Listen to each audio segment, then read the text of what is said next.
So hi! Welcome and welcome back to my YouTube channel, and for today's tutorial, ituturo ko sa inyo kung paano nga ba i-hide ang battle history sa ating Mobile Legends app. But first, can you subscribe to my channel and don't forget to hit the subscribe button and the bell to notify you for my new updates. And if you want to learn more, just keep on watching and let's start. So ayan guys, for today's video, i-open muna natin ang ating Mobile Legends app or yung ating account.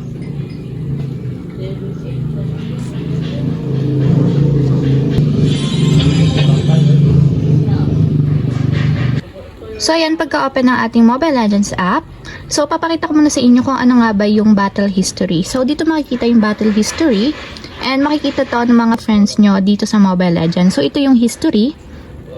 So yung history is yung previous battles ninyo sa Mobile Legends. So kasama na din dito yung brawl, yung rank, or yung classic game. So lalabas dito lahat yung mga history ninyo sa mga battles. So para naman ma-disable at ayaw nyong makita ng mga friends ninyo, ang gagawin lang natin is balik tayo dito guys. So mula dito, itap nyo lang yung settings button. So nandito sa upper right corner. And then pagka-tap ng settings guys, itap nyo naman dito is yung privacy. So tap nyo yung privacy. And dito, i-scroll up natin.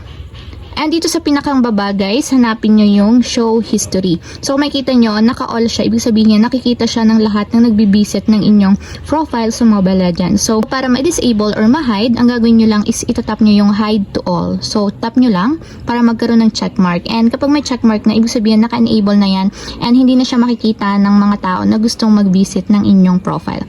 So pwede nyo naman siyang ilagay lang sa friends. So mga friends nyo lang mismo sa Mobile Legends ang pwede makakita. So mas okay na hide na lang natin para tayo lang talaga makakita or naka-only me yung history natin sa Mobile Legends.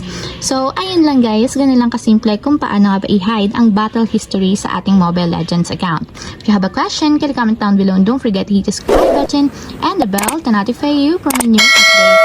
And thank you for watching! Living life, every day, late at night, not okay.